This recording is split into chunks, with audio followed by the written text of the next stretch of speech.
Поштована колешке, јас немам проблем, а и вие да се разбереме ние меѓу нас. Докажавме дека можеме и да се најдеме и со заеднички решенија. Тука немаме проблем. Проблем имаме што владата не лаже. И вас и нас. Проблем имаме бидејќи со корупцијата.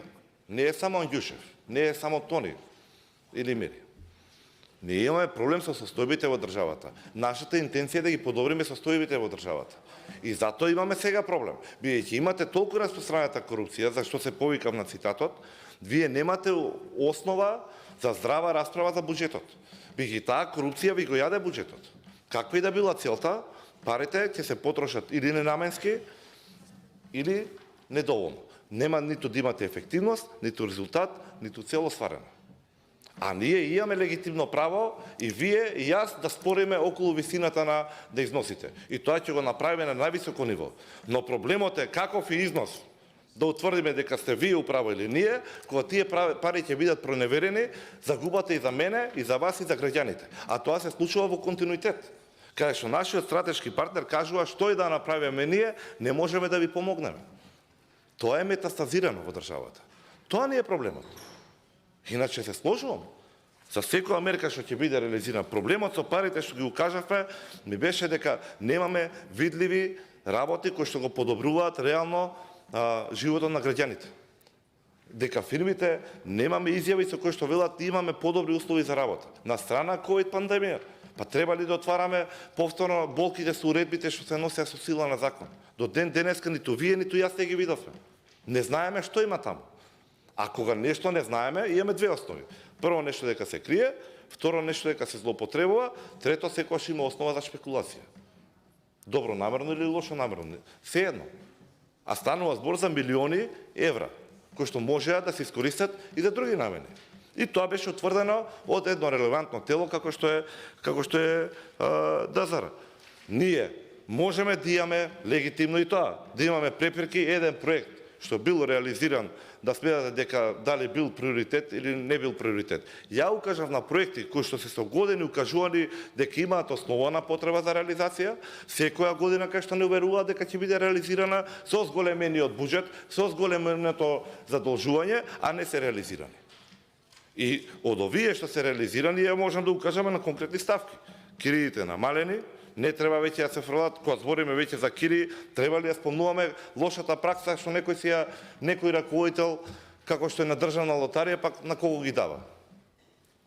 Или треба за организација на население у фамилијата си даваме средства?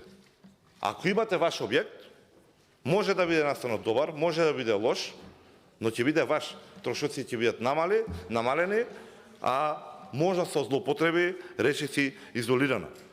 Скопје 2014 некого му се допаѓа, некого не му се допаѓа. Но го реши проблемот со институционалниот простор, имаме зголемен туризам, имавме развој на градежништвото и тоаш беа години на криза кој што помогна. И да, некој има легитимно право, ако некој сгрешил, јас сум првиот што бара одговорност. Зошто тие постапки, доколку некој имал сомнеш, не биле завршени до крај, тоа е сосема друга тема на дискусија. Но на крај ќе резултира истата дискусија со 3% доверба во судството.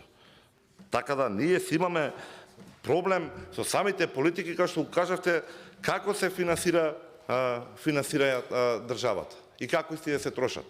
Личноста што посочивме, не е важна што прави во негово слободно време или во неговиот приватни живот. Проблемот што го посочивме него дека беше он заложен за економските политики на државата. И како резултат на неговата имплементација на економските политики имаме обвинение или сомнеш за длабока корупција. Тоа не е проблемот. Тој беше столбот на СДСМ што велеше дека ќе ги подобри работите, а во суштина си инсталира своја криминална шема. И таа истата ни се рефлектира секаде. Па пазете, од портир во болница кој што работел со марихуана, преку аптекарки кои што менјавале пилули, до директорот што изигравал деспот, на овој ќе одлучам, ќе му подпишам, на овој нема, па до министрот што спроведува тендери кај што не знаеме кај дат парите. А проблемот се уште не решен. А овде дискутираме за милиони кои што повторно знаеме доколку остане се непроменето, дека ќе дојдат со одлука за пренамена на средствата и повторно од капитални ќе се извлечат, ќе се однесат во непродуктивни трошоци. Тоа не е проблемот. За тоа не се согласуваме. Затоа и укажавме. Единствената добра работа е, и ова што го кажавте, точно е. Во услови на ваква метастазирана корупција, кај што не се почитуваат правила, кај што се изиграва системот, кај што се гази врз законите и уставот, во такви услови имате идеална шанса да ви се роди имплементирана политика како што прави владата на одговорност, на неодговорност и на неказнивост. Во такви услови сите се чувствуваат дека може да прават што сака. И тоа ни се рефлектира секаде. Од работењето наше секојдневие до нашата безбедност, за жал. Добро е тоа што ќе се промени, ќе има многу за работа, нема да биде лесно, но верувам дека со посветена, честна, издржана работа ќе стигнеме и до одговорност и до казнивост на оние кривци што не доведува до ваква состојба. Благодарам. Ви благодарам и јас на вас. Следен се зборува